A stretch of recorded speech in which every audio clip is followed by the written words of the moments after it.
नमस्कार दोस्तों, welcome back to your own channel Wealth Saga. दोस्तों पिछले वीक निफ्टी 50 ने 15,000 के लेवल्स को तोड़ा था और हम लोगों ने ये एनालिसिस करी थी और ये एस्टिमेशन निकाला था कि निफ्टी 50 15,400 के लेवल्स इस वीक में अचीव कर सकता है और 15,400 के लेवल्स अचीव भी हुए। अब आगे क्या हमारी स्ट्रैटेजी होनी चाहिए, आगे क्या लेवल्स दिखाई पड़ सकते हैं और ये तेजी क्यों आ रही है, क्या थ्रेट्स बाकी हैं, कौन से वो 3 स्टॉक्स हैं जिनको कि अभी आप फोकस कर सकते हैं, बाय कर सकते हैं, जहां पर आपको बेहतर रिटर्न मिल सकते हैं टाइम्स टू कम। सारी चीजें इंपॉर्टेंट वीडियो में देखेंगे, वीडियो के साथ बने रहें। दोस्तों स्टॉक मार्केट में जो सबसे बड़ा ओवरहैंग बना हुआ था वो था इंडिया में राइजिंग कोविड केसेस, जो कि बहुत ज़्यादा तादाद में almost 4 lakh cases per day आना शुरू हो गए थे। लेकिन दोस्तों अगर हम लोग बात करें पिछले 2 वीक के ट्रेंड में, तो एक अच्छी खासी गिरावट दिखाई पड़ रही है और इस कदर गिरावट दिखाई पड़ रही है कि अभी केसेस 2 लाख के भी ज़्यादा नीचे हो गए। तो इसका मतलब क्या है? इसका मतलब यह है कि कोविड का जो ये ट्रेंड है वो काफ़ी तेज़ी से गिरता हुआ दिखाई पड़ रहा है। और दोस्तों आपको याद होगा कि जब ये इस तरह का ट्रेंड स्टार्ट ही हुआ था और तभी मैंने आपको बताया था कि यहां से आपको एक अच्छी खासी फॉल दिखाई पड़ सकती है कोविड केसेस में। और कोविड केसेस में अगर आपको फॉल दिखाई पड़ती है तो मार्केट में आपको अच्छा खासा जंप दिखाई पड़ेगा और वही आपको दिखाई पड़ा पिछले 2 वीक्स के अंदर। अब दोस्तों कुछ सेक्शंस ऑफ मार्केट, कुछ सेक्शंस ऑफ कुछ लोग बोलते हैं कि टेस्ट नहीं हो रहे हैं, टेस्ट ज़्यादा नहीं हो रहे हैं, इसके कारण केस अंडर रिपोर्ट हो रहे हैं। तो दोस्तों क्या हो रहा है क्या नहीं हो रहा, हम लोग तो सिर्फ उन चीज़ों पे विश्वास कर सकते हैं जो ओपन डोमेन में अवेलेबल है। अगर हम लोग बात करें जो डेटा ओपन डोमेन में अवेलेबल है उसके मुताबिक जो टेस्ट हैं वो कहीं ज़्यादा बढ़ गए हैं पिछले 2 हफ्तों में। और उन बढ़े हुए केसेस में अगर हमको इफ़ यू आर फाइंडिंग कि नंबर्स कम रिपोर्ट हो रहे हैं तो फिर दैट इज़ डिफरेंट इशू। लेकिन केसेस कम हो रहे हैं, रिपोर्टिंग बढ़ रही है, जो कि एक काफी ट्रांसपेरेंट और बेहतर न्यूज है जिसको कि स्टॉक मार्केट भी बहुत पॉजिटिवली ले रही है। दोस्तों टेस्ट का बढ़ना और केसेस का कम होना ये तो एक पॉजिटिव चीज है। इसके अलावा जो वैक्सीनेशन है जो कि एक परमानेंट सोल्यूशन है, तो वैक्सीनेशन में भी आपको बढ़त दिखाई पड़ रही है, जो कि again it's a very very positive news. Vaccination बढ़ना एक तरह से देखा जाए तो एक लॉन्ग टर्म पर्सपेक्टिव के लिए एक बेहतर न्यूज है इंडिया के लिए। और India is coming out with this pandemic in a very very strong manner which is being acknowledged by the developed countries as well. लेकिन दोस्तों हम लोग को एक चीज़ नहीं भूलनी चाहिए कि इसके कोविड के रिलेटेड जो प्रॉब्लम्स हैं, जो रिसेशन है, जो इन्फ्लेशन है, वो भी बढ़ रहा है। प्लस के साथ में इंडिया ने ब्लैक फंगस जो कि एपिडेमिक की तरीके से इंडिया में फैल रहा है उसको भी डिक्लेयर कर दिया था epidemic last week, that is on 20th of May। तो दोस्तों अभी हम लोग कोविड से पूरी तरह से जूझ नहीं पाए हैं और ये एक नया प्रॉब्लम शुरू हो गई है। इसके अलावा जो कोविड से रिलेटेड जो नंबर ऑफ केसेस हैं with respect to black fungus, they are also increasing on day-to-day basis।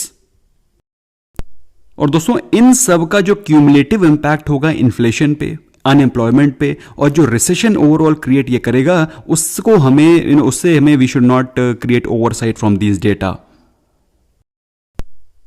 तो दोस्तों हमको एक ओवरऑल एक होलिस्टिक पिक्चर रखनी चाहिए इकोनॉमी की। उसके लिए आपको थोड़ी सी स्टडी भी करनी पड़ेगी, रिसर्च भी करनी पड़ेगी, तभी आगे आप एक ओवरऑल पर्सपेक्टिव बना सकेंगे ओवरऑल इकोनॉमी को लेकर के। लेकिन अगर बात करें हम लोग इंडिया की, तो जो वर्ल्ड अक्रॉस जो डेवलपिंग कंट्रीज हैं उनसे इंडिया कहीं ज़्यादा बेहतर तरीके से इस पैंडेमिक को फाइट कर रही है। अगर हम लोग बात करें सिंगापुर की, तो सिंगापुर में अभी भी केसेज ऑन द राइज हैं, they are not able to fight it as well as India is despite such huge population in India. फिलहाल बात करें दोस्तों निफ्टी 50 की, तो निफ्टी 50 ने जो पिछले कई महीनों के परफॉर्मेंस हैं उनको बीट किया है इस पास्ट 1 मंथ दैट इज मई के महीने में। अगर हम मई के महीने के परफॉर्मेंस के बारे में बातचीत करें, ऑलमोस्ट 14,400 के लेवल से निफ्टी 50 ने जंप दिखाया है 15,500 के लेवल, 15,400 के लेवल, ऑलमोस्ट 15,500 ही पहुंच गया है आप कह सकते हैं।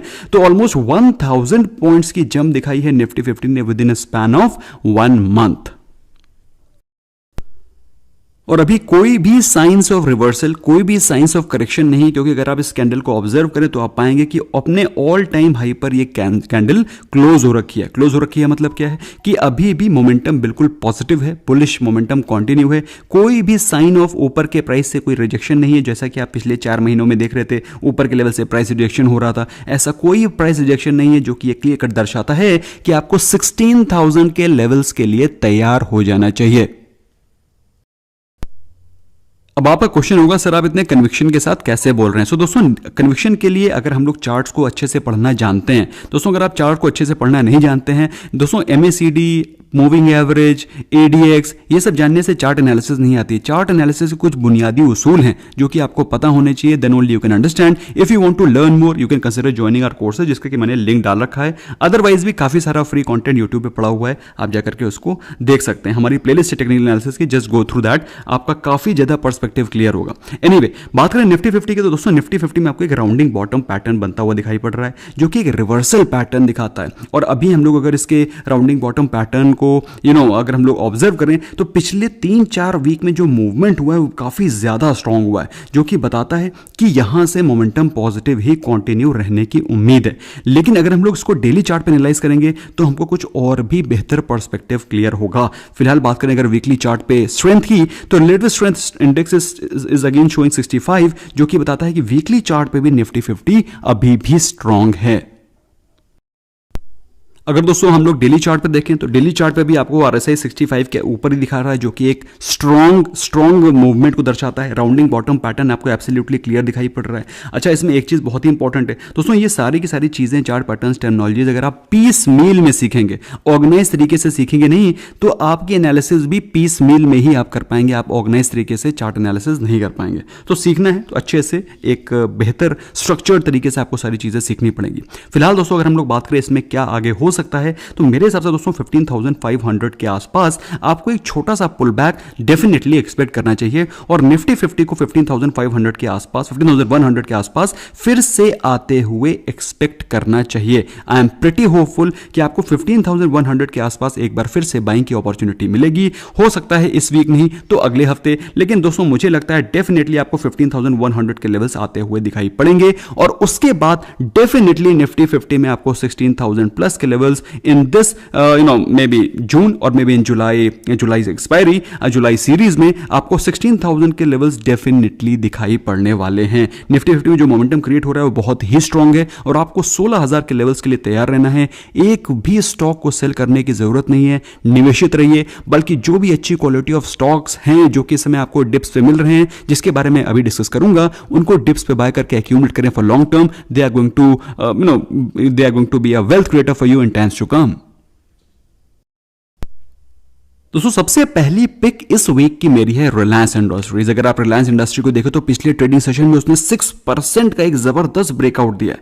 टेक्निकल चार्ट पे भी देखेंगे, समझेंगे क्या दिखाई पड़ रहा है। फिलहाल हम लोग बात करें स्टॉक के परफॉर्मेंस की, तो पिछले करीब 7-8 महीने से रिलायंस एक ही जगह पे कंसोलिडेट हो रहा है। ईयर टू डेट के बारे में बात करें तो ऑल्दो उसके बारे में हम लोग आगे बातचीत करेंगे। फिलहाल थोड़ा क्विक एक बार फंडामेंटल्स को देख लेते हैं। अगर फंडामेंटल्स को देखें, इंडस्ट्री का price to earning ratio close to 24, आपको महंगे वैल्यूएशन पे मिल रहा है, कोई डाउट नहीं है। लेकिन दोस्तों ये स्टॉक अभी 6% भागा है। अभी कुछ दिनों पहले तक ये स्टॉक 1900 के नीचे ट्रेड कर रहा था। अब आपने उस समय तो लिया नहीं, जब आप 6% भाग गया तब आपकी नजरें इसके ऊपर पड़ी हैं। तो दोस्तों जब मैं आपसे कहता हूं ना बाय ऑन डिप्स, तो बाय ऑन डिप्स की स्ट्रेटजी आपको रखनी पड़ेगी, तभी आप अच्छी क्वालिटी ऑफ इन्वेस्टर बन पाएंगे।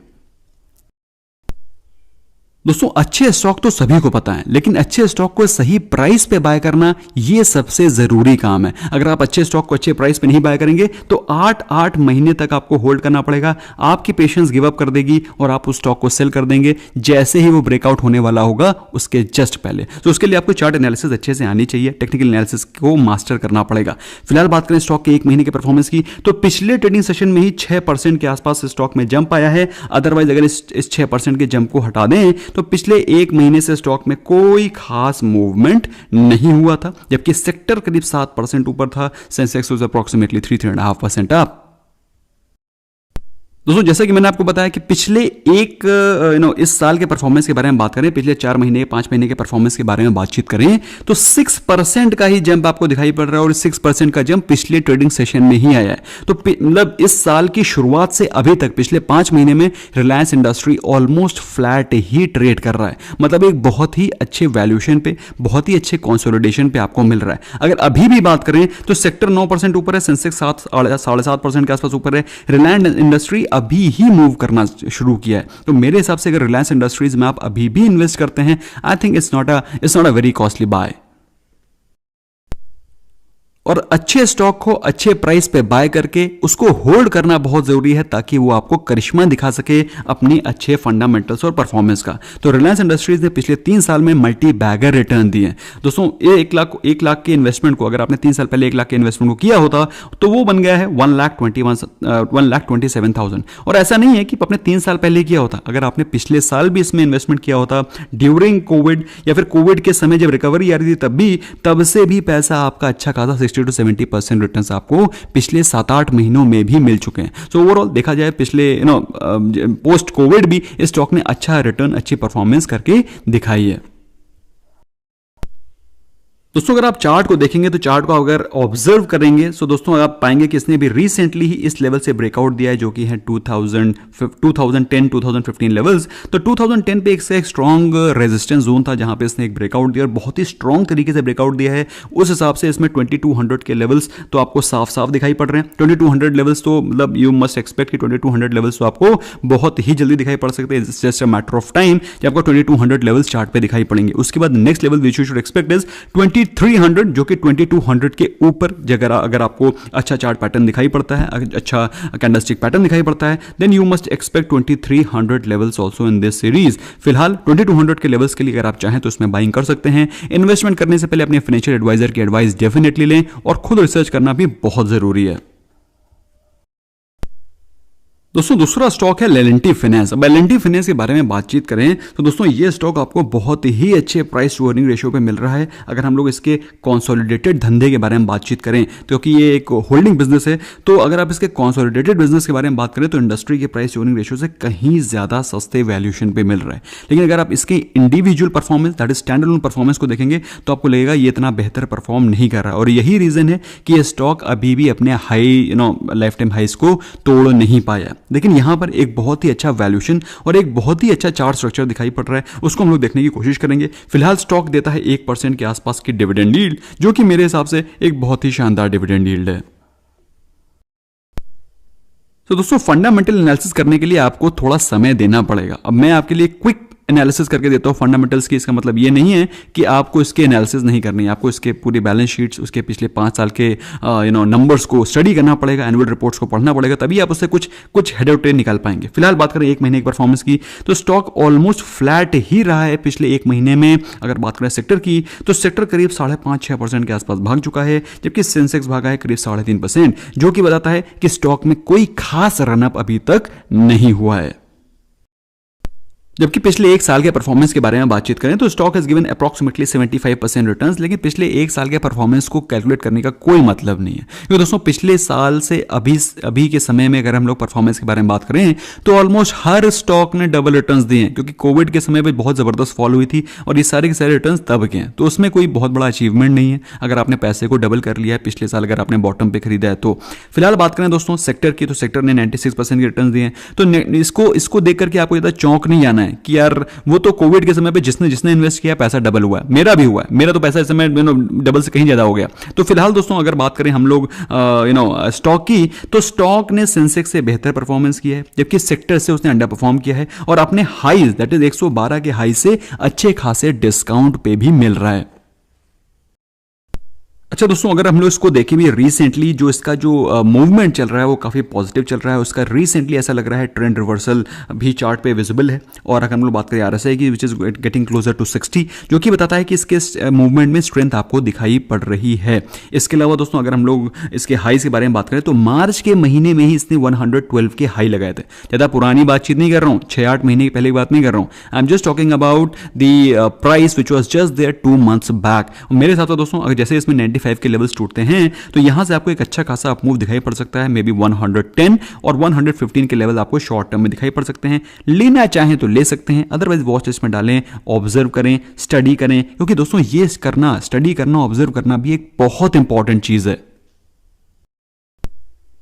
दोस्तों third and the last stock is Whirlpool. अब वर्लपूल को मैंने क्यों सिलेक्ट किया है, पहले तो इसके फंडामेंटल्स को देखिए। अगर आप इसके क्विक फंडामेंटल्स को एनालाइज करेंगे तो आप पाएंगे इसका जो प्राइस अर्निंग रेशियो है वो है क्लोज टू 87। कंसोलिडेटेड बिजनेस के बारे में अगर हम लोग बातचीत करें तो, अगर हम लोग इसके स्टैंड अलोन बिजनेस के बारे में बात करें तो प्राइस अर्निंग रेशियो है क्लोज टू 92। जबकि अगर इसके पीयर्स, जबकि इसके इंडस्ट्री के बारे में बात करें तो उसका price to earning ratio is close to 84, जो कि बताता है कि स्टॉक एक reasonably priced, reasonably placed stock है।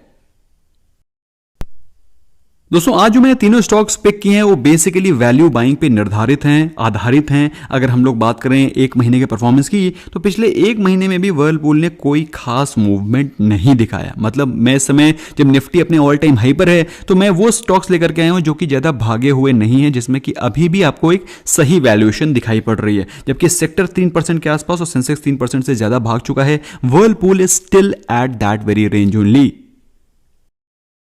दोस्तों अच्छे स्टॉक तो सभी को बता देते हैं, सभी को मालूम है अच्छे स्टॉक कौन से, लेकिन अच्छे स्टॉक को अच्छे प्राइस पे बाय करना जरूरी है, विच आई कीप हार्पिंग, जो कि आप लोग सीखते हैं जब अगर आपकी टेक्निकल एनालिसिस और आपके फंडामेंटल्स के एनालिसिस बिल्कुल एक साथ सही इंप्रूव होती है। तो बात करें 3 साल के परफॉर्मेंस की तो वर्लपूल ने 1 लाख को बनाया 1,38,000 रुपए, जो कि आपको लगेगा कि कोई कहता खास रिटर्न नहीं है, बिल्कुल सही है, लेकिन सेक्टर के रिटर्न भी तो कोई खास नहीं है। दोस्तों ये जिस सेगमेंट को बिलोंग करता है वो है कंज्यूमर ड्यूरेबल्स, और दोस्तों कंज्यूमर ड्यूरेबल्स एक रेगुलर डिमांड वाली चीज है, ये एकदम से ऊपर नहीं जाती है, ये कोई कमोडिटी नहीं है जो एकदम से उसकी डिमांड कम हुई और सप्लाई डिमांड ज्यादा हो गई, सप्लाई कम हो गई तो उसका प्राइस ऊपर भाग गया। इसकी रेगुलर डिमांड है, फिक्स डिमांड है और फिक्स सप्लाईज है, जिसकी वजह से इसके जो प्राइसेस है वो धीरे धीरे रेगुलर टर्म लॉन्ग टर्म में ऊपर जाते हैं। कोई एकदम से ऊपर या पे एकदम से गिरावट आपको दिखाई नहीं पड़ती है। इसी कारण सेक्टर ने दी है 24% के रिटर्न, जबकि वर्लपूल इंडिया ने सेक्टर से कहीं ज्यादा बेहतर परफॉर्म किया है इन दी लॉन्गर टर्म। लेकिन दोस्तों जैसा कि मैं आपको हमेशा बताता हूं, जब कभी भी किसी स्टॉक में इन्वेस्ट करना है अपने फाइनेंशियल एडवाइजर से डेफिनेटली एडवाइस लेनी है। फिलहाल स्टॉक अपने अगर आप बात करें तो अपने एक डिमांड जोन के आसपास दिखाई पड़ रहा है, जो कि एक तकरीबन 2100 के आसपास। स्टॉक चल रहा है 2164 के आसपास और यहां पर एक बहुत ही अच्छी वैल्यू बाइंग बन रही है। चाहे तो आप स्टॉक को यहां से फ्रेश बाय कर सकते हैं या फिर वॉच लिस्ट पे लगा सकते हैं। इन्वेस्टमेंट करने से पहले रिसर्च करना बहुत जरूरी है। मेरे कहने पर या फिर किसी के कहने पर भी किसी स्टॉक में इन्वेस्ट नहीं करना है। Read the fundamentals well, then only invest. तो दोस्तों आई होप आपको ये वीडियो पसंद आया होगा। पसंद आया स्मैश करें लाइक बटन, अपने फ्रेंड्स को भी शेयर कर सकते हैं जो कि इस निफ्टी के हाई टाइम पर, हाई लेवल्स पर अच्छे स्टॉक्स को बाय करना चाह रहे हैं। So you can share it with your friends also, this will benefit them. Thank you so very much for giving a precious time. I hope you learn something new. Bye bye for now.